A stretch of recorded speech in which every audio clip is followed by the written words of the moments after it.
Friends, आज की हमारी स्टोरी सच में बहुत मस्त होने वाली है, क्योंकि इसमें हमारे मेल लीड्स की बिल्कुल बचपन से स्टोरी दिखाई जाती है। एक तरफ हमारा मेल लीड जो बहुत ही रिच और पावरफुल फैमिली से है, जिसकी वजह से वो बहुत ज्यादा बिगड़ैला मीरजादा बन गया, और दूसरी तरफ हमारी विलेजर फीमेल लीड जो बहुत ही स्ट्रॉन्ग और क्रेजी है।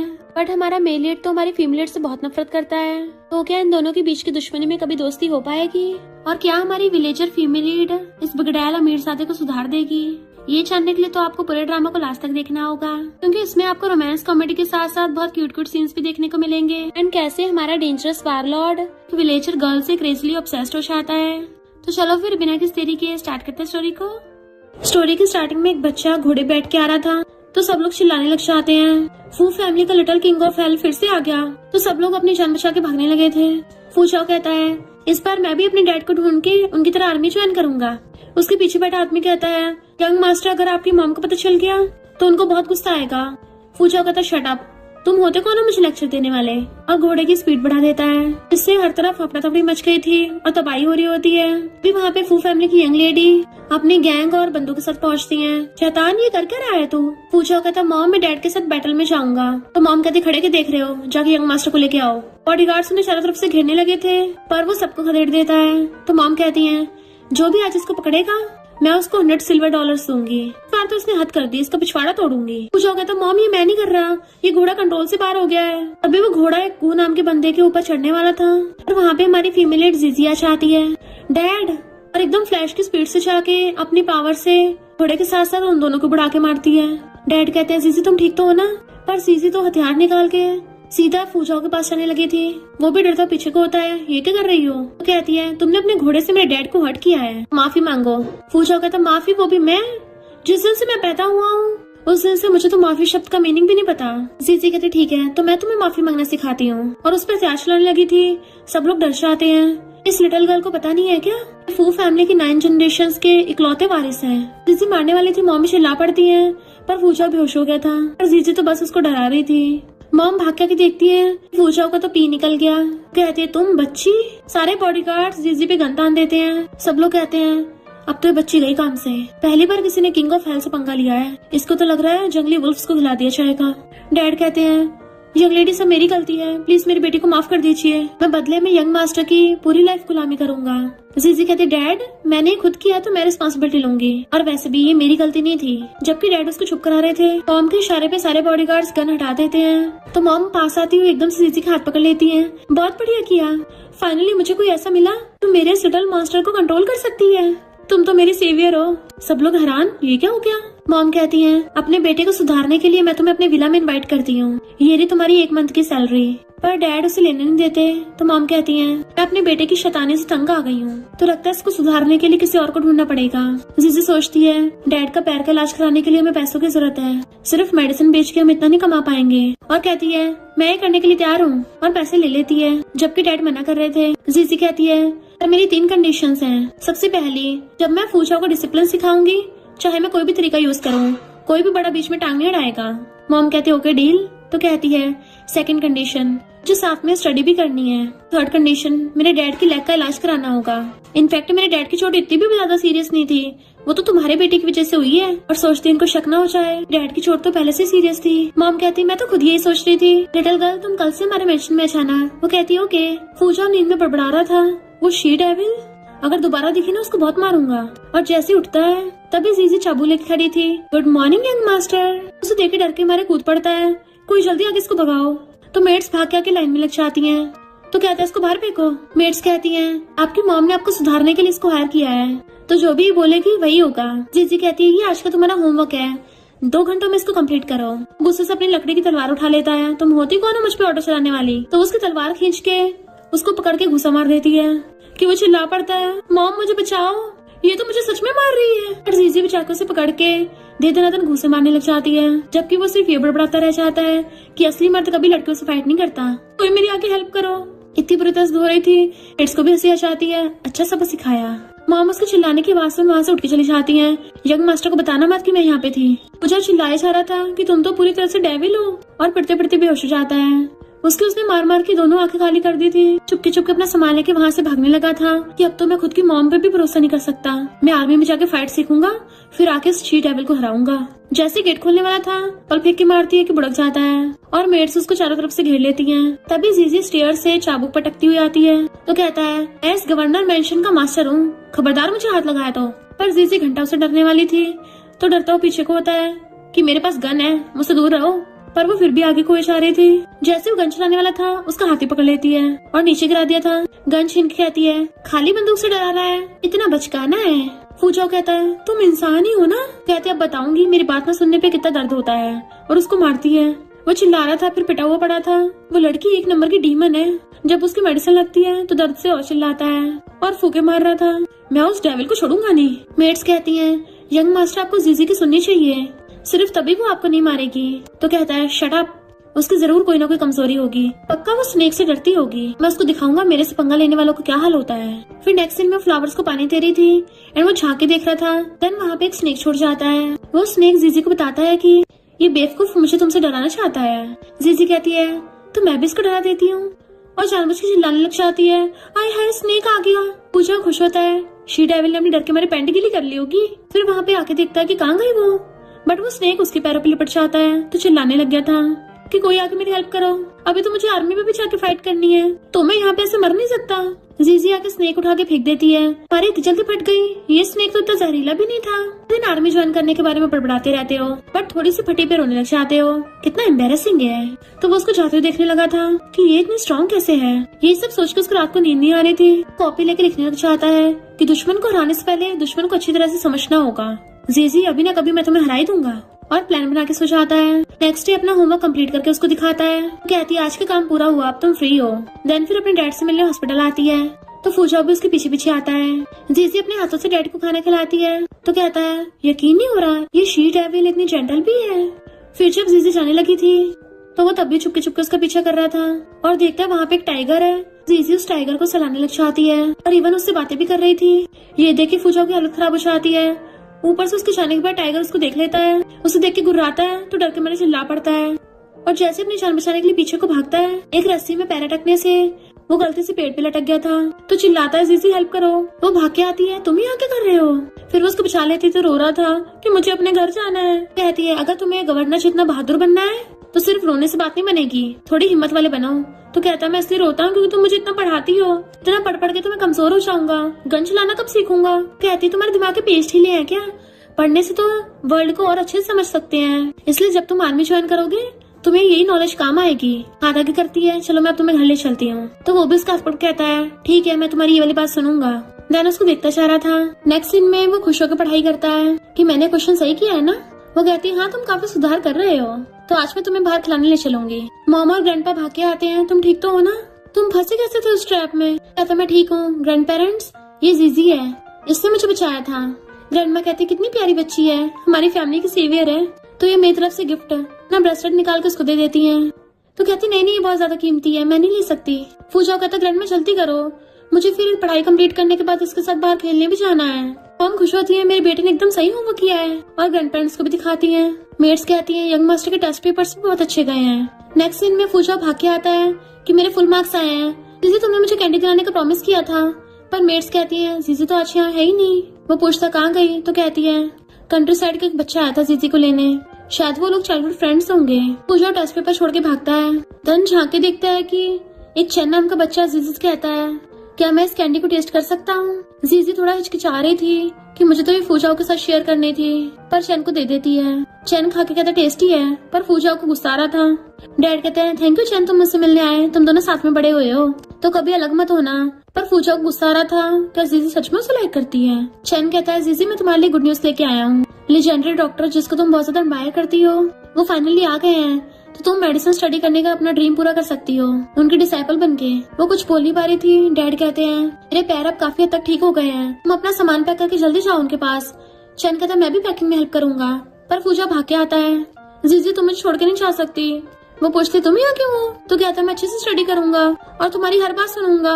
अंकल मैं अब दोबारा कभी भी सड़कों पे घोड़े को नहीं दौड़ाऊंगा, सॉरी मैंने आपको हर्ट किया था। डैड के आगे झुकने लग गया था तो डैड कहते, नहीं नहीं। डैड कहते, नहीं नहीं तुम नोबल फैमिली से हो, ऐसे किसी के आगे झुको मत। पूजा कहते नहीं, अगर किसी इंसान से गलती होती है तो उसमें माफी मांगने की भी हिम्मत होनी चाहिए। स्टेटस से कोई फर्क नहीं पड़ता। अंकल मुझे माफ कर दीजिए, जो भी मुझे सजा दोगे मुझे मंजूर होगी। डैड कहते नहीं नहीं, अब तो मैं ठीक हूँ। वैसे भी यंग लेडी ऑलरेडी हमारे ट्रीटमेंट के पैसे दे रही है, थैंक यू तो मुझे करना चाहिए। जीजी कहती है मैंने पहले सोच रखा था जब डैड ठीक हो जाएंगे मैं चली जाऊंगी।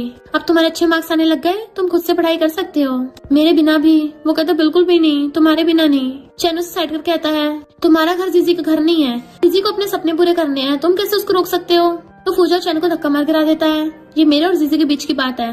जीजी जाके चैन को उठाती है तो फूजा ये देख के गुस्से से भाग जाता है। जीजू उसके पीछे आने लगी थी पर चैन कहता मेरे पैरों में दर्द हो रहा है। तो जीजू से पकड़ के बिठाती है कि मैं फूजाओ की तरफ से माफी मांगती हूँ, पर उसका वो मतलब नहीं था, वो अच्छा है। चैन कहता है तुम उसकी कुछ ज्यादा फिक्र नहीं कर रही। इधर फूजाओ अपने ब्लैंकेट में घुसा और रो रहा था। जीजू तुम बहुत बुरी हो, तुम्हें मेरी बिल्कुल भी परवाह नहीं है। तुमने प्रॉमिस किया था कि मुझे वो कैंडी दोगी पर तुमने किसी और को दे दी। बुरी जीजी मैं तुमसे बात नहीं करूंगा दोबारा, तब तक तुम कम से कम 3 बार मुझे मनाओगी नहीं। नहीं 2 बार मनाओगी तो मैं बात कर लूंगा। फैल पक्कर मचा रहा था तो मेड्स बाहर गेट पे कान लगा के सुन रही थी कि लगता है यंग मास्टर को उसने छोड़ दिया। तो मॉम भी आके कान लगा के सुनने लग जाती है। मेड बताती है कि यंग मास्टर ने खुद को रूम में लॉक कर रखा है, ना कुछ खा रहे ना पी रहे हैं क्योंकि जीजी जो जा रही है। मॉम सोचती है क्या कहा, मेरी फ्यूचर डॉटर इन लॉ भाग रही है। नहीं ऐसा नहीं होने दूंगी। फूजाओ तो जीजी के बिना कुछ खा पी भी नहीं रहा था। मॉम सोचती है जीजी यहाँ पे है नहीं, मुझे तो ये सोच के सिर में दर्द हो रहा है, पता नहीं कौन इस शैतान पे नजर रखेगा। कहीं जीजी हमारी फैमिली को बेकार तो नहीं समझ रही, वरना मैं तो एकदम इन दोनों की एंगेजमेंट करवा देती। ग्रैंडपा कहते हैं क्या पता जीजी को भी एहसास ना हो कि वो तुम्हारी कितनी परवाह करती है। वो पूछता है क्या मतलब ग्रैंडपा। ग्रैंडपा उसके पास बैठ के कहते हैं ताहे मैंने तुम्हारे ग्रैंडमा का दिल कैसे जीता था, तुम्हें उसके सामने अपनी वीकनेस दिखानी होगी तो उसको पता चले तुम्हें उसकी कितनी जरूरत है। फिर अपनी कहानी सुनाने लग गए थे। एक बार मुझे जंगली भेड़ियों ने घेर लिया था, तब तुम्हारी ग्रैंडमा ने शॉटगन से सबको भगा दिया और मुझे बचा लिया। वो हंस पड़ता है। ग्रैंडमा डांट के कहती हैं बस करो, बच्चों को क्या सुना रहे हो। ग्रैंडपा उनका हाथ पकड़ लेते हैं कि मैं तुमसे बहुत प्यार करता हूँ। ग्रैंडमा कहती क्या बोलते रहते हो, बच्चे यहीं पे बैठे हैं। जाओ एक बात याद रखना, अगर तुम किसी लड़की की परवाह करते हो उसको हमेशा ये बात फील करानी होती है। तो कहता अगर मैं खतरे में फंस जाऊँ तो जीजी मुझे इग्नोर नहीं करेगी। एंड भाग जाता है। एंड अपने 2 बंदों को पैसे दे रहा था, मुझे नकली का किडनैप करना है। वो मना कर रहे थे कि अच्छा आइडिया नहीं है, पर वहाँ पे असली गुंडे आते हैं कि तू ही यंग मास्टर है ना। वो चिल्लाने लगा था हेल्प के लिए बट उसे उठा के ले जाते हैं। छोटी सी स्पैरो आके जीजी को बता देती है कि फूजाओ का किडनैप हो गया। तो जीजी जल्दी से भागती है। गुंडे हंस रहे थे। फूजाओ कहता है मेरे डैड तुम्हें छोड़ेंगे नहीं।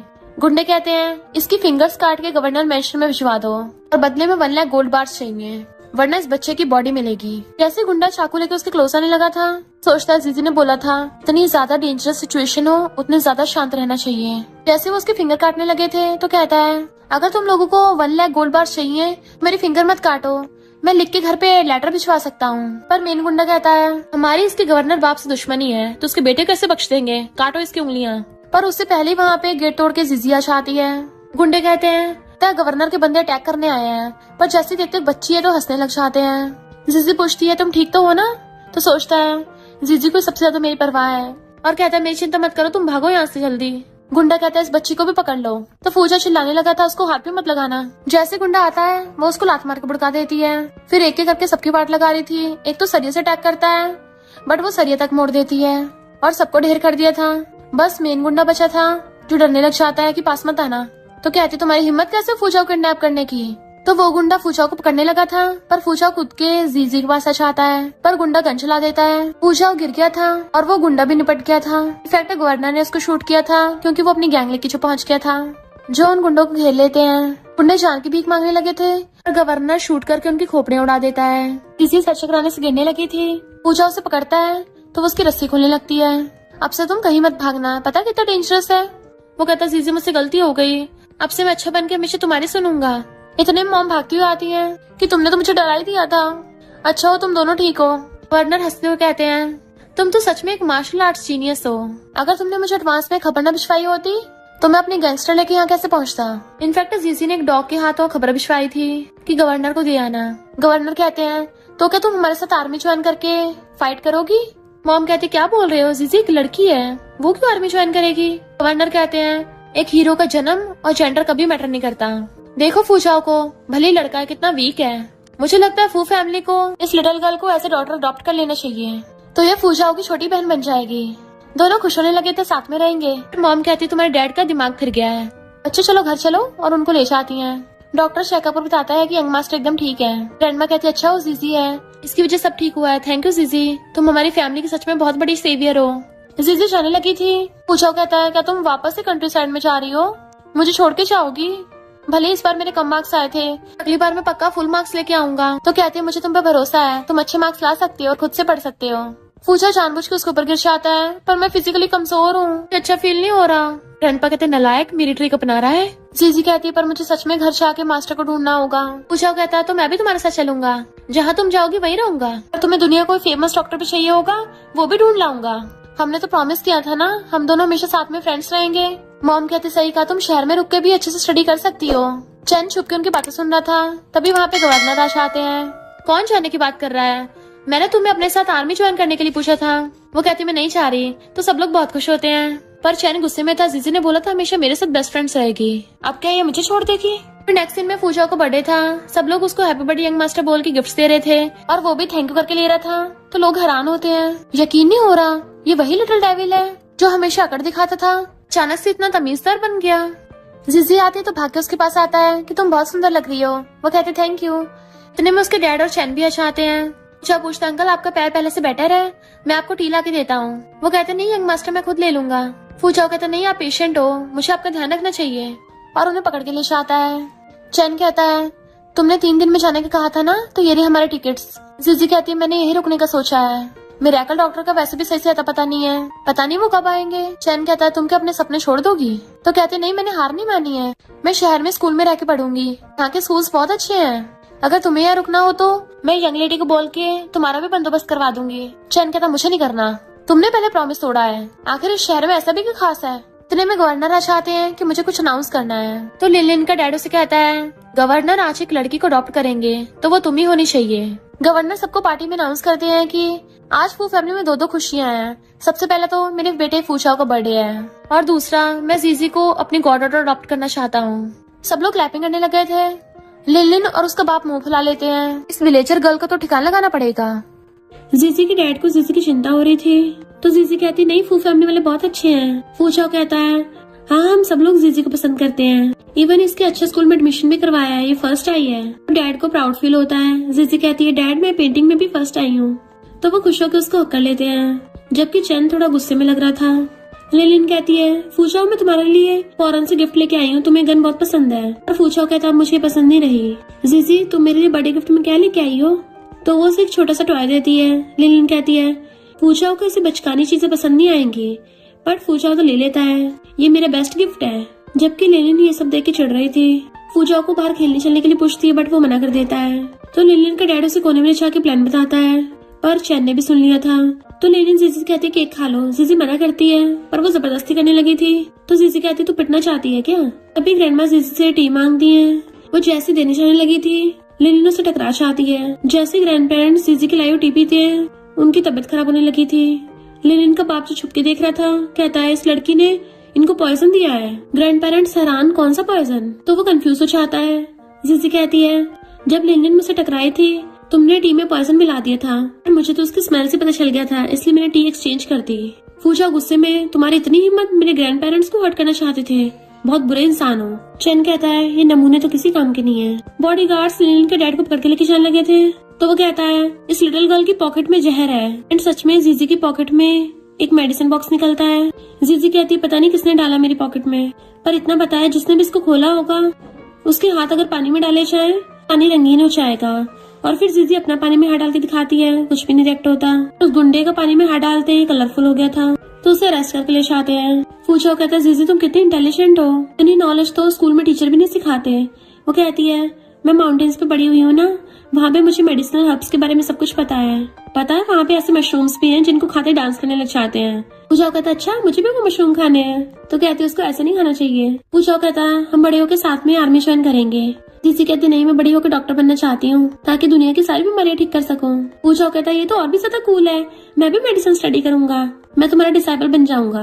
तो फिर केक खा कहता है जीजी तुमने बहुत टेस्टी केक बनाया है, पर तभी उसको सर घूमने लगता है एंड उसकी आइस बंद हो गई थी। सब लोगों को उसकी चिंता होने लगी थी। जीजी चेकअप बताती है कि इसने पॉइजन खा लिया, तो उसके मॉम डैड रोने लग जाते हैं कि जल्दी डॉक्टर को बुलाओ। जीजी चेक करके बताती है कि केक में पॉइजन नहीं है, ये प्लेट ही पॉइजनस है। डॉक्टर कहता है पॉइजन बहुत जहरीला है, अगर यंग मास्टर का इलाज भी हुआ तब भी वो लाइफ टाइम डिसेबल बन जाएंगे।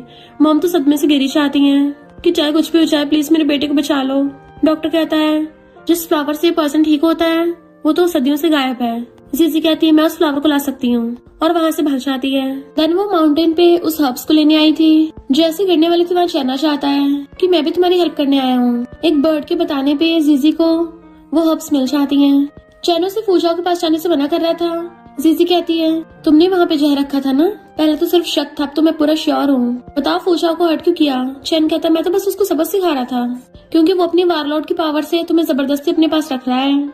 जीजी कहती है तुम इतने बुरे इंसान कब से बन गए, अब से हम फ्रेंड्स नहीं है। और वहाँ से भागने लगी थी पर चैन उसे रोकने लगता है कि हम फ्रेंड्स हैं और धक्का मुक्की में चैन से जीजी नीचे गिर जाती है। मॉम डैड रो रहे थे क्योंकि फूजाओ को अभी तक होश नहीं आया होता। तभी एक डॉग वही हब्स लेके आता है। इनफैक्ट जीजी ने उसको भेजा था जिससे फूजाओ ठीक हो जाता है, पर वो उठते जीजी के बारे में पूछता है तो मॉम कहती है वो एक लेटर छोड़ के गई है। फूजाओ मेरी मेडिकल स्किल्स इतनी भी अच्छी नहीं है बट मुझे एक अच्छी डॉक्टर बनना है और चाहती हूँ कि तुम भी एक सुपर हीरो बनो, फ्यूचर में हम जरूर मिलेंगे। तो वो रो रहा था जीजी मुझे छोड़ के क्यों गई। मॉम छुपाती जीजी बहुत टैलेंटेड है, उसको यहाँ बंद रखना सही नहीं था, अगर तुम्हें उससे मिलना है तो तुम्हें भी उसकी तरह बहुत मेहनत करनी होगी। फिर हम कुछ साल बाद का सीन देखते हैं। फूजाओ अब वो पहले वाला बच्चा नहीं रह गया था, शहर का वारलॉर्ड बन के वापस आता है तो मेंशन में सब उसका वेलकम करते हैं। गवर्नर कहते हैं तुझ पे बहुत प्राउड है, तूने 10 बैटल्स एक साथ जीती हैं। मॉम कहती है मेरा बेटा कितना पतला हो गया है, क्या तुम सही से खाना नहीं खा रहे। ग्रैंड पेरेंट्स कहते हैं हमने तुम्हें बहुत मिस किया, कब तक यहाँ रहोगे। मिस्टर फूजाओ कहता है इस बार मेरी 1 मंथ की छुट्टी है, अब मैं फाइनली जीजी से मिलने चाहूंगा और उसको आप सबसे मिलवाऊंगा। मॉम कहती हाँ हमने भी शादी के लिए सारे गिफ्ट्स प्रिपेयर कर रखे हैं। तो वो अपनी मॉम को हक कर लेता है। उसके जाते ग्रैंड पेरेंट्स कहते हैं बट अगर जीजी ने मिस्टर फूजाओ को एक्सेप्ट नहीं किया तो। मॉम कहती है फिर मैं अपने बेटे को उसके ससुराल जीजी के घर भेज दूंगी क्योंकि मुझे तो जल्दी से ग्रैंड चाइल्ड चाहिए। मिस्टर फूजाओ अपने राइट हैंड के साथ हॉर्स राइडिंग करता हुआ जीजी के विलेज पहुंचता है। राइट हैंड कहता है बहुत सुना है इस विलेज के बारे में रूमर्स हैं, अगर किसी लड़की की शादी होती है तो शादी के बाद वो अपने हस्बैंड का सरनेम लगाती है। मिस्टर फूजाओ कहता है मेरी जीजी ऐसी नहीं है, उसको किसी के सरनेम की जरूरत नहीं है, वो खुद ही अकेली काफी है। जीजी फाइनली मैं तुमसे मिलूंगा। और वहाँ के कुछ विलेजर्स से पूछते हैं कि जीजी का घर कहाँ है, पर उन लोगों को भी नहीं पता था और गांव की कुछ लड़कियों से मिलवाते हैं। बट मिस्टर फूजाओ कहता है इनमें से कोई भी मेरी जीजी नहीं है, उसका पूरा नाम गू जीजी है। विलेजर्स कहते हैं गू फैमिली वाले तो कब के शहर चले गए। मिस्टर फूजाओ खुश होता है तो मैं उसको शहर में ढूंढने चला जाऊंगा और उन सारे विलेजर्स को मनी देके चला गया था। हॉर्स राइडिंग करता हुआ शहर में आता है। फाइनली 15 साल बाद जीजी हम मिलेंगे और अब तो मैं क्वालिफाइड भी हो गया हूँ। एक भागता हुआ बच्चा उसके हॉर्स के सामने आने वाला था तो एकदम से ब्रेक लगा के हॉर्स को रोकने लगा था, पर गलती से वो उछल के गिरने लगता है। तभी एक लड़की आके उसको हवा में कैच करके बचा लेती है। कहता है जीजी तुम, और उसके गले में हाथ डाल लेता है। मैंने तुम्हें बहुत मिस किया। बट उसको सिर घूमने लगा तो और कहती है अगर ज्यादा तेज चिल्लाए तो फेंक दूंगी। तो फूजाओ कहता है मैं तुम्हें ढूंढने के लिए विलेज गया था पर तुम वहाँ नहीं मिली तो यहाँ आ गया और पता है मैंने सारे गुंडों को ठिकाना लगा दिया। विलेज में अब सब लोग आराम से रहते हैं और सब बच्चों को पढ़ने के लिए स्कूल्स भी बनवा दिए। आखिर तुमने मुझे ये सब सिखाया था। उसको इशारे कर रही थी, पहले तो वो नहीं समझता पर फिर कहते नीचे उतरो तो एकदम से उतर जाता है। तुम अब भी बचपन की तरह कितनी स्ट्रांग हो। जैसे उसके शोल्डर पे हाथ रखता है वो उसका हाथ पकड़ के उसको उठा के पटक देती है। यू पर्वर्ट, मैं पुलिस बुला के तुम्हें अरेस्ट करवा दूंगी। राइट हैंड कहता है ये हमारे वारलॉर्ड है। तो कहती है वारलॉर्ड है तो क्या पर्वर्ट बनेगा, ये अच्छाई का फायदा उठा रहा है। राइट हैंड कुछ करने वाला था, मिस्टर फूजाओ से रोक देता है कि हाँ मेरी गलती है, मैं तुमसे मिलने के लिए कुछ ज्यादा एक्साइटेड हो गया था। वो कहती है अगर तुम चाहते हो मैं पुलिस ना बुलाऊं तो मुझे पे करो। देन वो उसको बहुत सारे मनी दे देता है। तो सोचती है ये लड़का पगलैट है क्या, फिर फेंक लेके बाकी वापस कर देती है। जैसे जाने लगी थी तो कहता है मैं फूजाओ हूँ। गू जीजी क्या तुम्हें याद नहीं। तो कहती है बार बार मुझे जीजी बोलना बंद करो, मेरे सिर में दर्द हो रहा है, मेरा नाम गू मिमी है। तो कहता तुम जीजी कैसे नहीं हो सकती, देखो इस टॉय को, तुमने मुझे बचपन में गिफ्ट किया था। उसको सर घूमने लगता है, उसे पकड़ता है तो कहती छोड़ो और कहती है मुझे तो कुछ याद नहीं है। तो पूछता है क्या तुम्हारे डैड का नाम गू है। तो हमें मुंडी लाती है तो कहता है अंकल गू का दूसरा बच्चा भी है, तो तुम्हारी सिस्टर का नाम गू जीजी होगा। तो कहती है मैं अपने डैड की इकलौती बेटी हूँ, जाके अपना हॉस्पिटल से इलाज करवाओ। और जाने लगी थी बट वो हाथ पकड़ लेता है, मजाक मत करो, तुम बचपन से बिल्कुल भी डिफरेंट नहीं दिखती। शायद तो मुझे इसलिए नहीं पहचान पा रही क्योंकि मैं बहुत ज्यादा टाइम बाद आया हूँ। क्या तुम मुझसे गुस्सा हो, ये सब मेरी गलती है, हमने प्रॉमिस किया था ना हम मिलेंगे बड़े होके। उसको सिचकाने लगता है। तभी एक लड़का आकर मिस्टर फूजाओ को दूर करके खुद उसे पकड़ लेता है। मैडम तुम ठीक तो हो ना। मिस्टर फूजाओ हैरान, तुम चैन हो ना। चैन सोचता है ये यहाँ पे क्यों आया। मिस्टर फूजाओ कहता है तुमने इसे क्या बोला, मैडम कैसे बोल रहे हो। चैन उसको लेके चलने लगा था तो पूछता है जीजी को कहाँ लेके जा रहे हो। चैन कहता है लगता तुमने गलत इंसान समझ लिया, हम तुम्हें नहीं जानते। तो चैन जल्दी से उसको ले जाता है। मिस्टर फूचाओ कहता है क्या वो सच में मेरी जीजी नहीं है? पर ऐसा कैसे हो सकता है? दो इंसान इतने सेम कैसे हो सकते हैं? बट अगर वो जीजी है तो उसको मैं याद क्यों नहीं हूँ? क्या जीजी मुझे लाइक नहीं करती, उस चैन के साथ है? आखिर क्या सच है क्या झूठ है? चलो अब उनका पीछा करो, मुझे सच पता लगाना होगा। देन फिर नेक्स्ट सीन में वो लोग छुप के देख रहे थे कि जीजी का घर है। तभी वो जीजी के डैड को देख लेता है तो कहता है अंकल गू।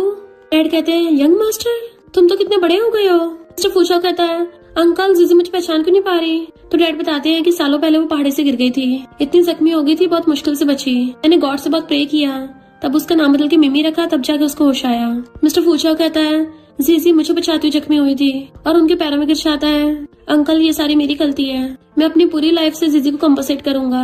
पर डैड उसे उठाते हैं फिलहाल तो सब ठीक है, वही काफी है, पर तुम एक बात का प्रॉमिस करो दोबारा कभी पास्ट का जिक्र करके जीजी को सैड नहीं करोगे। डॉक्टर ने बताया कि जीजी को ब्रेन डैमेज हुआ है, अगर उसको जबरदस्ती याद दिलाया तो वो पागल भी हो सकती है। मिस्टर फूचाओ सैड होता है कि वो सच में हमारा पास्ट भूल गई। इधर जीजी बैठी हुई वह सब सोच रही थी, तभी उसका सिर दुखने लगता है। चैन भाग के आता है मिमी क्या तुम्हें कुछ याद आया? तो कहती नहीं। चैन कहता है डॉक्टर ने बोला पास्ट का कुछ भी याद मत करो, मैं तुम्हारी फेवरेट डिश लेके आया हूँ। वो कहती है पर मुझे नहीं खानी। तो चैन गुस्से में लग रहा था। इतने में डैड किचन से खाना लेके आते हैं कि आज हमारे घर पे गेस्ट आए हैं। जैसे वो मुड़ के देखती है मिस्टर फूचाओ खाना लेके आ रहा था, उसको देख के हैरान तुम? चैन पूछता तुम यहाँ क्यों हो?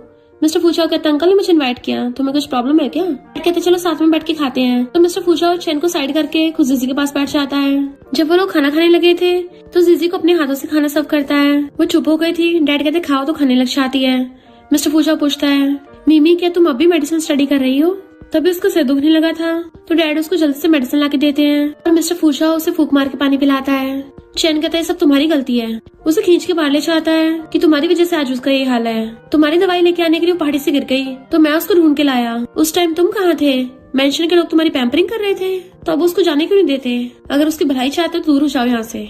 मिस्टर फूचाओ की आंखों में आंसू थे तो राइट हैंड उसे दूर करता है, छोड़ो हमारे वारलॉर्ड को। मिस्टर फूचाओ कहता है मैंने जीजी को हर्ट किया तो मैं उसे कम्पनसेट करूंगा। चैन कहता है मैं उसके पास हूँ, उसे तुम्हारी जरूरत नहीं है, और अंदर से गेट बंद कर लेता है। मिस्टर फूचाओ उसको बाहर से देख रहा था। जीजी मैं क्या करूँ? अगर तुम्हें इससे खुशी मिलती है तो ठीक है, मैं तुम्हें जाने देता हूँ। पहले तो सैड होके जाने लगा था बट फिर पेड़ पे चढ़ के उसके घर के अंदर झांकने लग जाता है। रात को जब जीजी के रूम की लाइट बंद होती है तब जाके पेड़ से उतरता है। उसका राइट हैंड वहीं बैठे बैठे सो गया था, उसको लात मार के जगाता है। जैसे वो जाने लगा था पीछे जीजी उसका हाथ पकड़ लेती है। वो हैरान तो कहती है तुम मुझे जीजी क्यों बोलते हो? और सोचती आखिर कौन है ये, मुझे सब जानना है। ऐसा लगता है जैसे मैं कुछ बहुत इंपॉर्टेंट चीज मिस कर रही हूँ। वो सोचता है इसको पेन होगा, क्या मैं इसको बताऊं? तभी पीछे चैन उसके ऊपर हाथ रखता है तो एकदम से मिस्टर फूचाओ को हकड़ लेती है। चैन कहता घर चल के मेडिसिन खाओ, और उसे खींच के अंदर लेके जाने लगा था जबकि उसे इशारे कर रही थी मैं तुमसे कल मिलूंगी। मिस्टर फूचाओ पे अंदर जाने लगा था तो राइट हैंड उसको रोकता है कि वारलॉर्ड प्लीज अब मिस्टर्स मत बनो। चैन उससे आगे पूछता है तुम दोनों बाहर क्या बातें कर रहे थे? वो कुछ नहीं बोलती तो उसके बालों को टच करने लगा था बट वो एकदम अलर्ट हो जाती है तो कहता है मिमी उसके पास मत जाना, मैं तो बस तुम्हारी भलाई चाहता हूँ। देखो तुम्हें बचाते टाइम मेरी लेग में चोट लग गई थी। वो कहती है सॉरी, वैसे कि मेरा पास्ट इतना बुरा था। तो कहता है हाँ बहुत ज्यादा बुरा, अच्छा होगा तुम याद ही मत करो। वो कहती पर तो कहता है फाइनली हम लोग शांति से जी रहे हैं, चाहे कुछ भी हो जाए मुझ पर भरोसा करो। उसे टच करता है तो पीछे हो जाती है। बहुत रात हो गई है, तुम जाके अपने रूम में सो जाओ। चैन बाहर के आदमी से कहता है मैडम को पास्ट का याद नहीं आना चाहिए। इधर टल्ली मिस्टर फूचाओ जीजी का नाम चिल्लाया जा रहा था। राइट हैंड उसको रोकता है वारलॉर्ड प्लीज शांत रहिए वरना नेबर्स उठ जाएंगे। मिस्टर फूचाओ कहता है कोई तरीका है जिससे मैं फिर से जीजी के पास चला जाऊं? राइट हैंड कहता है पॉसिबिलिटी तो ज्यादा लगती नहीं है, ऐसा लग रहा है जैसे वो दोनों साथ में हो। तो मिस्टर फूचाओ गुस्से में जीजी को ऐसे नमूने बिल्कुल पसंद नहीं है, उसने जरूर मेरी जीजी को धोखा दिया होगा। राइट हैंड कहता है वारलॉर्ड मुझे भी ऐसा लगता है। मिस्टर फूचाओ बच्चों की तरह रोने लग जाता है ये सारी मेरी गलती है, हमने एग्रीमेंट किया था पर जीजी मुझे अब मिली तो ये तो बहुत नेचुरल है ना, इसलिए वो मुझे चाहती नहीं है, वो तो मेरे लिए पहाड़ी पे से तक कूद गई थी। राइट हैंड को पकड़ के उठा लेता है मैं प्रॉमिस करता हूँ मैं पूरी लाइफ जीजी को मनाऊंगा, समझे तुम? और उसको ऊपर ढहने लगता है मेरी जीजी। राइट हैंड उसको पकड़ रहा था वारलॉर्ड के सच में मेल मिस्ट्रेस बनेंगे? ऐसे कुछ अमनीशिया के लोग भी ठीक हो जाते हैं, क्या पता उसको भी आता चाहे कि आप कौन हो। इधर मॉम ज्वेलरी देख रही थी। ग्रैंड पेरेंट्स ने उन्होंने अपनी ग्रैंड डॉटर लॉ के लिए गिफ्ट तक तैयार कर रखे थे। मिस्टर फूचाओ के आने से खुश होते हैं पर वो तो टल्ली होके आया था जिससे वो सब कंफ्यूज थे। मिस्टर फूचाओ अपने टॉय को हक करके लेटा था। जीजी मैं तुम्हें बहुत मिस करता हूँ। वो सब झांक के देख रहे थे। मॉम कहती है इसका हुलिया देख के लग रहा है डंप हो गया। ग्रैंडमा कहती है बेचारी मेरी ग्रैंड डॉटर लॉ, ग्रैंडपा कहते हैं लगता है इसने अभी भी लड़के पटाना नहीं सीखा है, इसमें बिल्कुल भी मेरे जीन्स नहीं गए। मॉम कहती है लगता है मुझे जल्दी ग्रेट ग्रैंड चिल्ड्रन मिलेंगे। ग्रैंडमा कहती है पता नहीं कौन सी वो लकी फैमिली होगी जहाँ पे जीजी की शादी होगी। नेक्स्ट सीन में जीजी मेडिसिन सुखा रही थी, तभी उसे अचानक से बचपन का एक सीन याद आता है तो उसका सिर घूमने लगा था। तो कहती है चाहे मेरा पास्ट कैसा भी हो, अच्छा हो या बुरा हो, मुझे फिर भी याद करना है। उस लड़के को पक्का मेरा पास्ट पता होगा और उसे ढूंढने जाने लगी थी। तभी चैन आता है कहाँ जा रही हो, तो सोचती लगता है चैन फूचाओ को लाइक नहीं करता तो उसको बताना ठीक नहीं होगा और कहती है कुछ सामान खरीदने जा रही हूँ। चैन को पता चल जाता है कि मुझसे झूठ बोल रही है और कहता है पहले मेडिसिन तो खा लो। मेडिसिन खा के आती है डैड को बताना मैं शाम को आऊंगी, बट उसका सिर दुखने लग जाता है। तो पूछता तुम कहाँ जा रही थी, वो कहती है पता नहीं। चैन उसको अंदर भेज देता है। फिर वो बैठी देखती बारिश हो रही है, बाहर से मेडिसिन लेने चाहती है पर चैन रोक देता है कि मेडिसिन पहले ही ले आया हूँ। वो कहती है पर मुझे बाहर जाना है, तो कहता तुम बाहर मत जाओ और पैर दुखने का नाटक करने लगता है। वो हेल्प करने लगी थी तो उसका हाथ पकड़ कहता है डैड चाहते जल्दी ग्रैंड चिल्ड्रन हो जाए मेरे, तो एकदम से हाथ छुड़ा लेती है। थैंक यू तुमने मेरी जान बचाई, पर मैं वो सब नहीं कर सकती, सिर्फ डैड की वजह से तुम्हारे साथ फेक मैरिज का नाटक किया और मैं तुम्हें काफी टाइम से रिपे कर चुकी हूँ। अंदर चली जाती है। चैन गुस्से में था ये सब उस मिस्टर फू की वजह से हुआ है। फिर नेक्स्ट डे जब वो जा रही थी बर्ड से बात करने लगती है पर वो भी उड़ जाती है। डॉग से बात करने लगती है पर वो भी भाग जाता उसको देख के। तो कहती पता नहीं क्या हुआ, जब से मेरी याददाश्त गई है तब से मेरे डैड के अलावा कोई मुझसे बात नहीं करता, सब मुझसे भागते हैं। देन मिस्टर फूचा के बारे में सोचने लगी थी कि वो कहाँ मिलेगा। रास्ते में कुछ लोग एक बैगर को बुली कर रहे थे तो उसकी हेल्प करके उसको बचा लेती है कि अच्छा हो मैंने यहाँ पे मेडिसिन स्टडी नहीं की। वो बैगर कहता है तुम मेडिसिन स्टडी करनी है, मुझे मेडिसिन के बारे में नॉलेज है, और उसको चेकअप कर कहता है कि मैं तुम्हारा हेडेक ठीक कर सकता हूँ जिससे तुम्हारी मेमोरी वापस आ जाएगी। देन उसको लेक्चर देने लगा था कि मैं तुम्हें अपनी डिसाइपल बनाऊंगा और तुम एक महान डॉक्टर बनोगी। पर जीजी को शक हो रहा था तुम सच में इतने पावरफुल हो। तो कहता है क्या तुमने कभी किसी लेजेंडरी डॉक्टर के बारे में सुना है। तो कहती है मेरी मेमोरी गई हुई है तो मुझे सही से याद नहीं है। सीरियस बैकर कहता है तुम तो बहुत ज्यादा स्ट्रांग हो, इवन पहाड़ी पे से गिर के भी तुम्हारी याददाश्त नहीं जा सकती। अच्छा हुआ तुम मुझे मिल गई, अगर एक साल भी और लेट हो जाता तुम तो जोकर बन जाती। वो कहती क्या, और उसको टीसअप करने लग जाती है। मास्टर प्लीज मुझे अपने डिसाइपल बना लो। इनफैक्ट ये कोई बैगर नहीं बल्कि एक मिस्टीरियस लेजेंडरी डिवाइन डॉक्टर है और जीजी का एक्यूपंक्चर से इलाज करते हैं। तो कहती है उस टाइम मैं पहाड़ी से गिरी नहीं थी, किसी ने मुझे धक्का मारा था, पर आगे का कुछ याद नहीं आ रहा। मास्टर मुझे आगे का भी याद दिलाओ। मास्टर कहते हैं हम एक साथ इतना एक्यूपंक्चर नहीं कर सकते, पूरी तरह से ठीक होने में 5 दिन लगेंगे, आजकल इतना काफी है। तो वो जाती सोच रही थी आखिर कौन मुझे हर्ट करना चाहता है, अगर पता चला ना उसकी बैंड बचा दूंगी। तभी कुछ गर्ल्स भाग के छा रही थी कि रात से पहले जल्दी घर पहुंच जाना, सुना है बहुत लड़कियां अचानक से गायब हो रही हैं। तो कहती है ये सब बस ट्यूमर्स हैं। इतने में डैड और चैन भी चाहते हैं। चैन जैसे उसको टच करने वाला था वो पहले अपने डैड को पकड़ लेती है कि मुझे बहुत भूख लगी है, उनके साथ चली जाती है। चैन घर पे आके उसको मेडिसिन खाने को देने लगा था तो कहती है ये मेडिसिन इतनी ज्यादा क्यों बढ़ा दी। तो कहता है जितनी ज्यादा खाओगी उतनी जल्दी ठीक होगी। वो उस टाइम तो खा लेती है पर चैन के जाने के बाद मेडिसिन बाहर निकाल देती है कि मास्टर ने तो बोला था ये मेडिसिन खाने से मैं पागल हो रही हूँ, कहीं मुझे जो हर्ट करना चाहता है वो चैन तो नहीं है। इधर हम चैन का दूसरा रूप देखते हैं। इनफैक्ट वही लड़कियों को किडनैप करवाता है ताकि उनको बेच के मोटा पैसा छाप सके। तो उसका बंदा कहता है वो फैमिली का वारलॉर्ड अब वापस आ गया है तो शायद हम और माल का बंदोबस्त नहीं कर पाएंगे। चैन कहता है उसको तो बाद में देखूंगा, पहले जीजी को अपना बनाना है। तो उसका बंदा उसे एक नशा दे देता है, इसके असर से आज तक नहीं कोई बच पाया। जीजी एक्यूपंक्चर की प्रैक्टिस कर रही थी। डैड कहते हैं चैन ने तुम्हें बड़े पार्टी पे बुलाया है। वो कहते डैड आप भी चलना। तो डैड कहते हैं मैं तुम दोनों के अफेयर में नहीं पढ़ूंगा। तो कहती क्या मतलब। डैड कहते हैं लगता है वो तुम्हें कोई सरप्राइज देगा। तो कहती है पर मैं तो उसको बस अपना ब्रदर मानती हूँ, मुझे उसके लिए कोई फीलिंग्स नहीं है। और उसके साथ फेक मैरिज का नाटक भी इसलिए किया क्योंकि उसके डैड उसको बुली करते थे। डैड कहते हैं हाँ बचपन में उसके साथ अच्छा नहीं हुआ था, पर जैसे जैसे वो बड़ा होता गया वो बदलता गया। अगर उसके पैर में चोट न लगी होती ना तो उसको देख के लगता वो पहले वाला चैन रहा ही नहीं। वो पूछती क्या मतलब। डैड कहते कुछ नहीं, तुम दोनों साथ में सही हो। वो पूछ रही थी कि डैड बताओ ना, पर डैड सोने का बहाना मार के चले जाते हैं। इधर मिस्टर फूशाओ राइट हैंड को बोल रहा था कि जल्दी उन गुंडों के ठिकाने का पता लगाओ। वैसे आज जीजी का बर्थडे है तो उसकी फेवरेट कैंडी बाय करके सीक्रेटली उसके गेट पे रख देना। तभी लड़कियां कहती है हेलो वारलॉर्ड। वो पूछता तुम कौन। तो कहती है मेरा नाम सू है, तुमने मुझे पिछली बार बचाया था, शायद ही किस्मती है जो हम दोबारा मिल गए। राइट हैंड कहता बॉस अभी याद आया, ये सू फैमिली की बेटी है जिसके पीछे लड़कों की लाइन लगी है। बट मिस्टर फूचा उसको इग्नोर कर देता है। तो सोचती है ये बहुत रिच फैमिली से है, अगर मैंने इसको बटा लिया तो मेरी फैमिली भी सेट हो जाएगी। और उसको बुलाने लगी थी पर राइट हैंड बीच में आ रहा था। इतने वहाँ पे कैंडी बेचने वाला आता है। मिस्टर फूजाओ कैंडी देके इमोशनल होने लगा था। जीजी ने मुझसे बोला था वो मेरे लिए कैंडी बाय करेगी। राइट हैंड उस बंदे को पकड़ के पैसे दे देता है कि यहाँ पे कैंडी मत बेचो, बट वो बंदा मिस्टर फूजाओ के हाथ में कैंडी पकड़ा गया था। राइट हैंड वाज लाइक अरे नहीं बेचारा जख्मी शेर। और जब वो खाना खाने जाता है तभी कुछ लोगों को बातें करते सुन लेता है कि एलन को नशा देना है। तो सोचता है ये तो वही हिरनी है जिसने शेर को जख्मी किया है, और मिस्टर फूचाओ को जाकर बताता है कि कोई जीजी को हर्ट करना चाहता है। जैसे मिस्टर फूचाओ गुस्से से अंदर चाहता है उस पे नशे का असर होने लगा था। तो कहता है बहुत हॉट फील हो रहा है। जीजी को वो लोग अंदर भेज देते हैं, तुम्हारा हस्बैंड वेट कर रहा है। तो अंदर आके कहती है इतनी हिम्मत, कोई मुझे नशा दे रहा था। इससे पहले वो गेट तोड़ती तभी मिस्टर फूचाओ आके उसको किस करने लग जाता है। वो उसे दूर करती है, कौन हो तुम? तो कहता है फूचाओ जीजी तुम मुझे भूल कैसे सकती हो? क्या मैं यूजलेस हूँ इसलिए? पर तुमने अपना प्रॉमिस पूरा नहीं किया, तुम मुझे उस नमूने चैन के लिए छोड़ के आ गई। वो सोचते हैं फूचाओ नाम तो पहले भी सुना है, पर वो उसे एकदम से किस करने लग जाता है। तो दूर करके उसको थप्पड़ मारने वाली थी तो हाथ पकड़ लेता है। तुम्हें मुझे मारना बहुत पसंद है ना? जीजी मुझे बहुत हॉट फील हो रहा है। एंड उसके फोरहेड पे किस करने लग गया था। वो रोकती है कि तुम्हें नशा दिया गया है, मैं भी एंटीडोट देती हूँ। तो कहता तुमने शादी क्यों की? लड़कियां धोखेबाज होती हैं, पर तुम तो धोखेबाज भी जलोगी। और उसे गोदी में उठा के बेड पे ले जाता है। देन उसके ऊपर चढ़ के किस करने लग गया था। वो उसके मारने लग जाती है तो वो रोने लग जाता है। उसका हाथ पकड़ कहता है मुझे और मारो और मारो, इतना मर्जी मारो, चाहे मुझे टपका ही दो। पर जब से तुमने किसी और से शादी की है मैं जीना नहीं चाहता। तुम इतनी हार्टलेस कैसे हो? मेरे दिल के साथ खेल रही हो। तुमने तो अपना प्रॉमिस भी पूरा नहीं किया, मेरे लिए कैंडी भी नहीं लेके आई। और बच्चों की तरह रोता है तो वो उसकी मारती है, चुप हो जाओ, मेरा सिर दर्द कर रहे हो। वो चुप होता तो फेस पकड़ कहती है तो वो फेक मैरिज बस दिखावे के लिए की है। तो कहता है सच में? तो कहती हाँ। उसके क्लोज होने लगा था, मैंने तुम्हें बहुत मिस किया।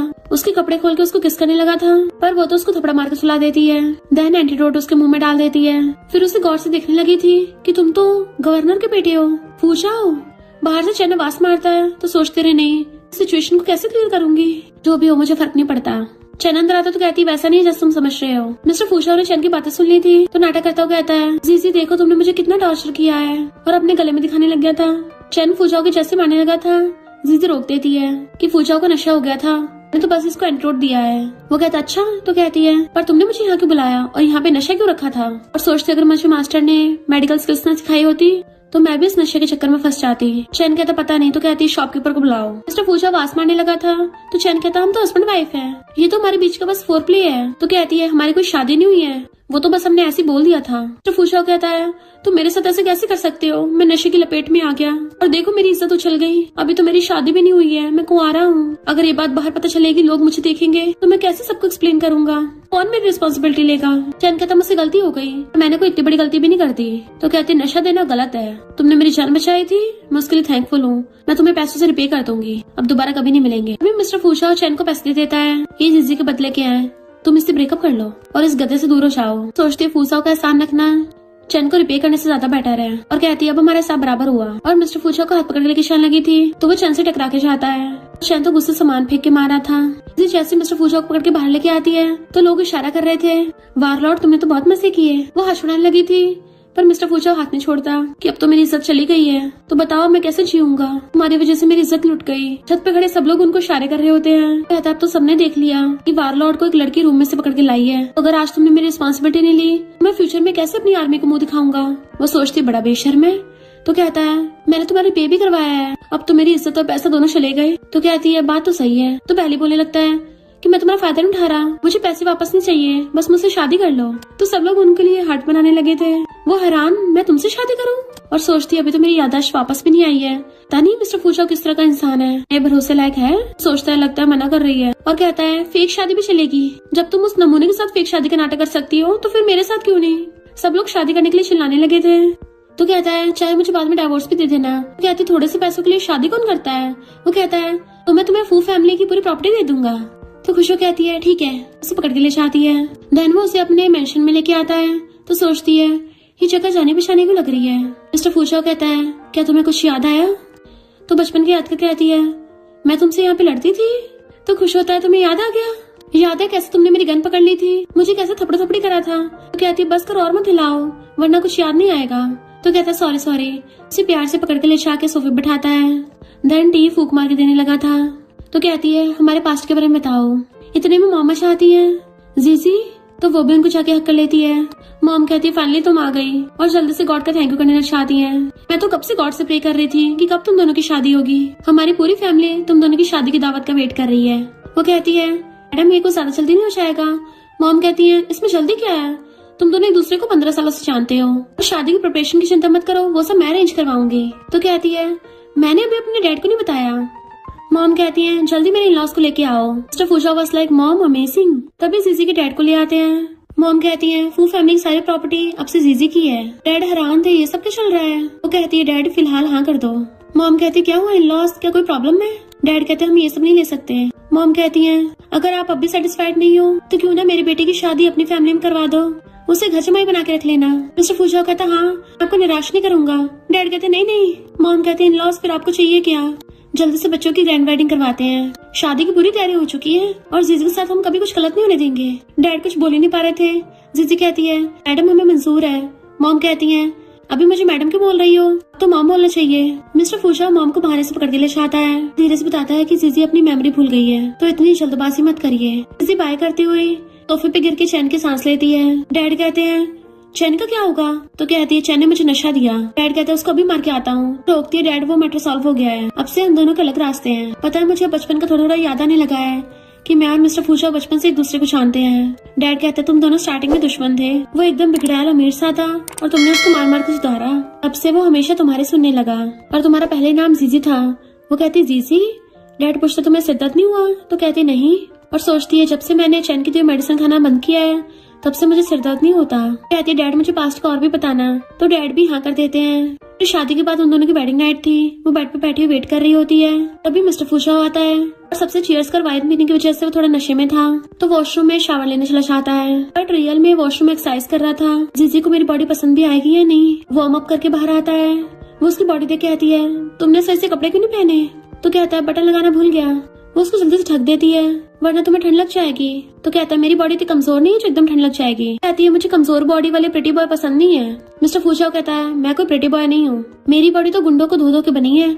उसका हाथ पकड़ के अपनी चेस्ट पे रखवा देता है। मैंने इसकी पूरी ट्रेनिंग की है। तो कहती है अच्छा फील हो रहा है। वो हाथ पकड़ के दूसरी साइड करता है कि यहाँ तो और भी अच्छा फील होगा। तो कहती है क्या मेरे ऐसे तुम्हारा फायदा उठाना ठीक होगा। तो उसका हाथ नीचे करने लगा था कि तुम तो जितना मर्जी फायदा उठाओ, तुम्हारे लिए सब फ्री है। उसके पास बैठ जाता है। दोनों एक दूसरे को देखने लगे थे और फिर धीरे धीरे किस करने लग जाते हैं। मिस्टर फूशा उसके फोरहेड पे किस करता है, देन उसकी नोज पे किस करता है, उसको लिप किस करने लगा था। देन किसिंग करता करता बेड पे गिराने वाला होता है। तो कहती है हमने तो अभी तक शादी वाली वाइन भी नहीं पी। तो कहता वाइन की कोई जरूरत नहीं है और उसको बेड पे गिरा के रोमांस करने लगा था। मॉर्निंग में उसकी आइज खुलती है। बर्ड उसे शादी के लिए कांग्रेचुलेशन करती है। जीजी कहती है तुम अब फिर से मुझसे बातें करने लगी, पहले तो मुझे हमेशा देख के उड़ जाती थी। बर्ड कहती है क्योंकि तुम वो सड़े हुए नमूने की बात सुनने लगी थी, हमें वो बिल्कुल पसंद नहीं है। वो इतना बुरा है, हम सबका घर छीन रहा था और तो और जानबूझ के अपनी लेग पे चोट मारी। जीजी कहती है इसका मतलब वो नमूना दिखावा करता है और पूछती है मैं उस टाइम पे पहाड़ी पे से कैसे गिरी थी। बर्ड कहती है वो तो मेरे ग्रैंडपा को पता होगा, उस टाइम तो मैं पैदा भी नहीं हुई थी। तो कहती ठीक है। मिस्टर फूशा जैसे ही आता है उसके सारा कमांडोज उसको हैप्पी वेडिंग करने लग गए थे तो वो सबको रेड एंड वेल्क बांट देता है। कमांडोज बातें करने लग गए थे कि वारलॉर्ड की वाइफ बहुत ज्यादा स्पेशल होगी, तभी तो वारलॉर्ड इतने खुश हैं। सूये सुन के हैरान थी, वारलॉर्ड की शादी हो गई, और भाग के नचाने लगती है कि तुमने मुझे धोखा क्यों दिया। मिस्टर फूशा कहता है कौन हो तुम। तो कहती है मैं वही वाली सू हूँ, तुमने मेरी जान बचाई थी तो मैं रिपे करने आई हूँ। वो कहता है मैंने कितनों की जान बचाई है, तो क्या सब लोग मुझे रिपे करने आएंगे। तो जानबूझ के अपने कपड़े निकालने लगती है कि तुम्हें मेरी रिस्पॉन्सिबिलिटी लेनी होगी। मिस्टर फूशा आवाज मार के राइट हैंड को बुलाता है, इसको बाहर फेंको। राइट हैंड उसको लेके चलने लगा था तो कहती है मेरे पीछे लड़कों की लाइन लगी है तभी तुम्हें चूज कर रही हूँ। मिस्टर फूशा कहता है कोई मेरी जीजी की बराबरी नहीं कर सकता। तो कहती है तुम्हें तुम्हारी फैमिली ने शादी के लिए फोर्स किया होगा, बिजनेस मैरिज को समझती हूँ, ये बात नहीं, अगर मैं तुम्हारी प्राइमरी वाइफ ना भी बन पाऊँ तो तुम्हारी मिस्ट्रेस बन जाऊंगी। मिस्टर फूशा गुस्से से उठ के कहता है बकवास बंद करो। राइट हैंड तुम खड़े के देख रहे हो, इसको बाहर फेंको। तुम क्या चाहते हो मेरी वाइफ आके देखे। राइट हैंड उसे पकड़ने लगा था तो उसके काट के आके मिस्टर फूशा को हकड़ लेती है। उसी टाइम पे जीजी मिस्टर फूशा के ऑफिस में आने लगी थी। देन मॉर्निंग का याद करती है जब वो सो रही थी, वो उसके साथ लेटा हुआ उसके फेस पे फूके मार रहा था एंड उसके बाल से उसको छेड़ने लगता है। तो वो उठ जाती है, मुझे और परेशान किया ना तो बहुत धोऊंगी। तो कहता है क्या करूँ, मैं इतना खुश हूँ, आखिर तुम मेरी वाइफ हो। कहती है हमारी बस फेक मैरिज है। तो वो उसको गुस्से से किस करने लग जाता है। जीजी उसको मारने लग गई थी बट फिर खुद ही हंसने लग जाती है। मिस्टर फूशा कहता वाइफ मेरे लिए कल लंच लेके आना, मेरे सारे कमांडोज की वाइफ उनके लिए खाना लेके आती हैं, अगर तुम नहीं आओगी तो मेरी इज्जत का क्या होगा, मैं तो भूखा रह जाऊंगा। तो कहते ठीक है एंड वो खुश होके उसे लेके ब्लैंकेट में घुस जाता है। ये सब याद करते हुए हंसती है कि मैं अपने हस्बैंड से मिलने आई हूँ। कमांडोज कहते हैं वारलॉर्ड अंदर ही है। जैसे जैसे इंदिरा के देखते हैरान, इनफैक्ट मिस्टर फूशा ने सू को घूसा मार के भड़का दिया था कि मैं मैरिड हूँ, खबरदार मुझे टच भी किया तो। मेरा सब कुछ सिर्फ मेरी वाइफ का है, और उसके ऊपर से कूद जाता है। राइट हैंड कहता है, बॉस आप तो बहुत कूल हो। मिस्टर फूचो कहता है, सबको बुला के बताओ कि ये मुझे पटाने की कोशिश कर रही थी। सू उसका पैर पकड़ने लग जाती है। मिस्टर फूचो छुड़ा रहा था। सीसी जो इतने टाइम सब कुछ देख रही थी इंदिरा कहती है, लगता है वारलॉर्ड की काफी सारी फैन गर्ल्स हैं। तो घुटनों पर पड़ता हुआ सीधे जाकर उसके पैर पकड़ लेता है। मेरी वाइफ, मैं इनोसेंट हूँ। एंड उठ के उसको हकड़ लेता है। वाइफ, बाहर की दुनिया बहुत डरावनी है, ये लोग मेरे टुकड़े करके मुझे खाना चाहते हैं। तो कहती, डरो मत, मैं हूँ ना। सू गुस्से में, तुमने वारलॉर्ड को मुझसे छीना है। चाकू उठा के सीधा जीजी का मारने लगी थी। मिस्टर फूशा जीजी को हक करके प्रोटेक्ट करने लगता है, पर जीजी पहली लात मार के उसके हाथ से चाकू उड़वा देती है। मिस्टर फूशा उसे पकड़ के रोमांटिक पोज करता है, देन उसे घुमा के उसके साथ डांस करने लगा था, और वो भी नाचती उसकी बाहों में आ जाती है।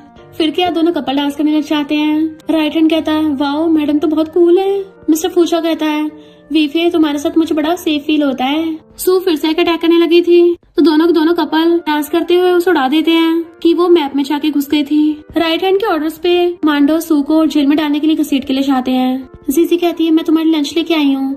मिस्टर फूशा कंट्रोल नहीं कर पाता, उसको वहीं पे किस करने लग जाता है। राइट हैंड भी शर्माने लग गया था, तो कहता है, वीफे मैं डर गया, मेरी हार्ट बीट बहुत फास्ट हो गई। तो राइट हैंड वहाँ से भाग जाता है, क्योंकि दोनों क्यूट कपल वाली हरकतें कर रहे थे। मिस्टर फूजा बहुत स्पीड से खाना खा रहा था। कहती है, मुझे अपनी पास्ट मेमोरीज रिकवर करनी है। तो कहता, तुम्हें दोबारा से सिरदर्द न होने लग जाए। तो कहती है, मेरा सिरदर्द मेमोरी लॉस की वजह से नहीं होता था, उनकी दी मेडिसिन की वजह से होता था। मिस्टर फूजा कहता, उसे मैं भी गन से ठोक के आता हूँ। तो कहती, नहीं, अभी मुझे पहले जानना है हमारे बीच क्या हुआ था, मैंने फू फैमिली को अचानक से क्यों छोड़ा। मिस्टर फूजा बताने वाला था, तभी राइट हैंड भाग के बताता है कि एक लड़की की बॉडी मिली है। तो कहते, तुम जाके केस सॉल्व करो। तो मिस्टर फूजा उसको किस कर देता है, मेरे वापस आने का वेट करना। तो कहती, ओके ध्यान से जाना। लेजेंडरी डॉक्टर की मेडिसिन के बाद भी जीजी की याददाश्त वापस नहीं आती। तो वो कहते हैं, लगता तुम्हें किसी ट्रिगर की जरूरत है, कोई नहीं टाइम आने पे ठीक हो जाएगी। जीजी रात में मिस्टर फूजा को मिस कर रही थी, वो अभी तक आया नहीं। दरअसल मीरा खुल के उसकी डायरी पढ़ने लग जाती है। ये वही डायरी है जिसमें फूशा जीजी से बदला लेने के प्लान लिखता था। तो हंस पड़ती है। इधर चैन रात में लड़कियों को व्यापार कर रहा होता है। जैसे उन पे गोलियां बरसनी स्टार्ट होती हैं, वो वहाँ से भाग लेता है, और जीजी घर पे पहुँच गया था। तो डैड कहते हैं, मैंने अभी तुम्हें पहले के लिए माफ नहीं किया। तो सॉरी बोलता है। डैड पूछते, तुम्हारे इतनी चोट कैसे लग गई। जैसे चैन चाकू निकाल के उनके मारने वाला था, डैड कहते हैं, जीजी को मेडिकल स्किल्स हैं, वो तुम्हारा इलाज कर देगी। चैन खुश होता है। डैड जीजी को भाग के बताते हैं कि चैन के बहुत ज्यादा चोट लगी है, अगर अभी इलाज नहीं हुआ वो हमेशा के लिए डिसेबल हो जाएगा। जीजी सोचती है, पक्का चैन की कोई नई प्लानिंग होगी, और हाँ कर देती है। डैड कहते, मैं जबरदस्ती तो नहीं कर रहा। तो कहती है, मैं समझती हूँ, उसने मेरी जान बचाई थी, इसलिए उसको रिपेयर करना चाहिए। और फिर जाने से पहले मिस्टर फूजा के लिए नोट लेके चली जाती है कि तुम्हारी शी डेविल फिलहाल अपने घर गई है। मिस्टर फूजा घर आके देखता है, पहले तो नोट पढ़ के हंस पड़ता है, पर वो घर पे क्यों गई है। अरे नहीं, वो गुंडे उसके घर के साइड में ही है, और भागता है। जीजी गेट खोल के जैसे अपने घर के अंदर आने लगी थी, तो चैन गेट पे गन लेके खड़ा था। उससे पहले डॉगी जीजी को बता देता है कि अंदर खतरा है, तो वो भागने लगी थी, और चैन फिर से वहीं पे छुप जाता है। पर जीजी तो अपने डॉगी के साथ छत पे बैठी हुई थी, जो कहता है, अगर तुम चैन के साथ नहीं होगी तो मैं तुम्हारे साथ रहूंगा। वो हैरान होती है, तुम भी चैन को जानते हो। तो कहता, हाँ वो बहुत बुरा है, लड़कियों को किडनैप करता है। तो वो नीचे झांके देखने लगी थी। चैन अपने बंदों को मार रहा था। उसका बंदा कहता है, वो वारलॉर्ड अपने कमांडोस लेके पहुंच गया था। जीजी हैरान होती है, पर हम उन मासूम लड़कियों कैसे बचाएंगे। डॉग कहता, मुझे पता है वो कहाँ है, और उसको उस जगह पे ले आया था। वो आके सबको चुप रहने का इशारा करती है कि मैं तुम सबको बचाने आई हूँ। डॉग कहते, जल्दी करो, वो लोग हर 10 मिनट में चेक करने आते हैं। तो वो जल्दी से सबकी रस्सी खोलने लगती है। इतने में चैन का एक बंदा चाहता है, ये लड़की तुम खुद ही खाई में गिरने आ गई। पर वो घुसा मार के उसके दांत तोड़ देती है। जैसे उस पर अटैक करने लगा था, लात मार के भुड़का देती है, एंड देन फिर पैर मार के उसका पैर तोड़ दिया था। तो वो गुंडा चिल्ला के बाकियों को बुला लेता है, पर जीजी एक साथ सबकी धुलाई कर देती है। फिर उसके कहने पे सारी लड़कियां उन गुंडों को बांध देती हैं। एक गुंडे ने डर के मारे अपनी पैंट गीली कर ली थी। डॉगी बताता है कि मिस्टर फूजा भी इसी एरिया में है, भागती मेरा हस्बैंड खतरे में है। मिस्टर फूजा राइट हैंड जीजी को ढूंढ रहे थे। एक लड़की को पीछे से एक राइट हैंड को लगता है जीजी है, बट मिस्टर फूजा को शक हो रहा था। वो लड़की राइट हैंड पे गन चला देती है, तो मिस्टर फूजा उस लड़की को उड़ा देता है। बहुत सारे गुंडन को चारों तरफ से घेर के एक साथ अटैक करने लगे थे। मिस्टर फूजा राइट हैंड को बचाता हुआ एक साथ फाइट कर रहा था, तो उसके भी हाथ पे गोली लग जाती है। राइट हैंड को एक जगह पे छुपा के गुंडों को शूट करने लगा था। जीजी के टॉय को किस कर कहता है, जीजी मैं तुम्हारे लिए लड़ूंगा, और सब गुंडों को गोलियों से भूनने लगा था, और उसकी गन में बुलेट से खत्म हो जाती है। इससे पहले गुंडा उसे शूट करता, जीजी आके उसको भून देती है, तो उसे देख के खुश हो जाता है। राइट हैंड मिस्टर फूजा को गन फेंक के पास करता है, तो मिस्टर फूजाओ सीधा उस पर गन तान देता है। जीजी को भी पास्ट का सब कुछ याद आने लगा था जब मिस्टर फूजाओ ने उसके ऊपर बचपन में गन तानी थी, बट वो तो फिलहाल उसके पीछे खड़े गुंडे को टपका डालता है और जीजी को भागे जाके सीने से लगा लिया था। वो कहती है, तुम सच में बहुत बड़े हो गए हो और कितने स्ट्रांग हो गए, भले तुम अब भी थोड़े से क्राई बेबी हो। मिस्टर फूजाओ कहता है, तुम्हें सब कुछ याद आ गया? वो हाँ करती है तो उसको हक कर लेता है। देन फिर नेक्स्ट सीन में वो उसकी चोट पे मेडिसिन लगा रही थी, उसे दर्द हो रहा था। कहती है, पहले तो बड़े बहादुर बन रहे थे, मेरे सामने वीक बन रहे हो। देन फिर वो जीजी को चैन के सारी करतूतों के बारे में बताता है। वीफे, क्या तुम सैड हो कि वो बचपन में तुम्हारा फ्रेंड था? तो कहती नहीं, मुझे उसके बारे में पहले से पता था। उसी ने 15 साल पहले तुम्हें पॉइजन दिया था और उसी ने मुझे पहाड़ी पे से फेंका। मिस्टर फूजाओ गुस्से से गन निकाल लेता है। अभी उसको ठोकूंगा। अपने बंदों को ऑर्डर देता उसे पकड़ने का, पर चैन ने एक नया खेल खेला था। कुछ बंदे आते हैं, मिस्टर फूजाओ पे आरोप लगाने लगे थे, तुमने डायरेक्टर को मारा है। मिस्टर फूजाओ का तुम्हारे पास क्या प्रूफ है? सारे कमांडोज उनको घेर लेते हैं। वो तो जीजी को शूट करने लगा था। मिस्टर फूजाओ से हक कर लेता है। बाहर खड़ा हुआ चैन खुश हो रहा होता है कि अब जीजी को पता चलेगा असली मर्द कौन है। तभी वो गोली चलाने वाला बंदा जख्मी हालत में बाहर निकलता है और गिर जाता है। चैन खुश होकर अंदर आता है कि शायद मिस्टर फूजाओ टपक गया होगा, पर सारे कमांडोज उसको घेर लेते हैं। हैरान, तुम अभी जिंदा हो? इनफैक्ट मिस्टर फूजाओ ने पहले डायरेक्टर को बचा लिया था। जीजी कहती है, अब तेरा सारा पर्दाफाश हो गया है और मुझे भी सब कुछ याद आ गया। पर चैन जोर जोर से हंसने लग जाता है कि दुश्मन अटैक करने आते होंगे। इनफैक्ट उसने दुश्मनों से हाथ मिला लिया था, पर हमारा वारलॉर्ड मिस्टर फूजाओ कौन सा काम है? उसने पहले से अपने कमांडोज भेज के दुश्मनों को पकड़ लिया था। चैन तो पागल हो जाता है और जीजी को जैसी गोली मारने लगा था, मिस्टर फूजाओ उसकी टकली पे गोली मार के उसको सीधा ऊपर का टिकट काट देता है एंड जीजी उसको हक कर लेती है।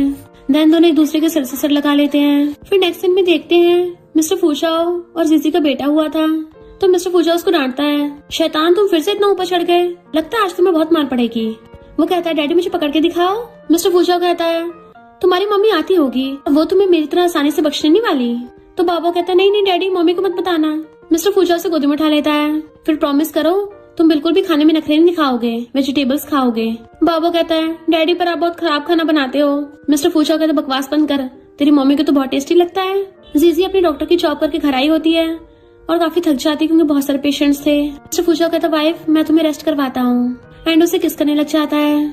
वो भी उसको पहले तो किस कर रही थी, पर फिर कहती है, तुमने तो कहा था पहले रेस्ट करना है। मिस्टर फूजाओ से गोदी में उठा कहता है, मैं जितना तुम्हें सर्व करूंगा उतनी ही जल्दी तुम्हारी थकावट दूर होगी। एंड उसे गोदी में उठा के किस करने लगा था। इससे पहले रोमांस करता तो कहती है, वेट, अभी तो मैंने हमारे बेटे का होमवर्क भी चेक नहीं किया। तो कहता, वीफे बच्चों का होमवर्क ही तो है, एक दिन ना चेक करने से कुछ नहीं होगा। तुम बहुत थक गई हो ना, तो मुझे तुम्हें सर्व करने दो, तो जल्दी सोते हैं। उसे अपने साथ ब्लैंकेट में घुसा लेता है, बट वो उसका कान पकड़ के उठा देती है। जल्दी मुझे होमवर्क दिखाओ। वो नोटबुक दिखाता तो कहती है, नालायक बाओ बाओ, कुल तुम पे गया है, उसके कितने कम मार्क्स आए हैं। मिस्टर फूजाओ कहता, वीफे मेरी गलती नहीं है, वो नालायक बहुत बिगड़ गया है, क्यों ना हम क्यूट सी बेटी कर ले। उसको किस करने वाला था, बट वो उसकी चोंच पकड़ लेती है। सबसे पहले जाके अपने बेटे के साथ पढ़ाई करो, अगर उसके दोबारा 0 आया ना, तुम दोनों घर से बाहर फेंक दूंगी। तो कहता, वीफे मैं बचपन का पढ़ा हुआ सब कुछ भूल गया। उसको थपड़ा मारती है, वो आंखें बंद करता तो पूछती क्या हुआ, बट वो तो उसे लेके ब्लैंकेट में घुस जाता है और रोमांस करने लगा था। लो वीफे तुम्हारी तरह स्ट्रॉन्ग बेटी कर लेते हैं। और इसी के साथ इस स्टोरी का एंड हो जाता है। अगर आपको ये स्टोरी पसंद आई हो तो लाइक शेयर और कमेंट करते जाना। तो बस थोड़ा सा इंतजार करना, फिर मिलेंगे न्यू स्टोरी में।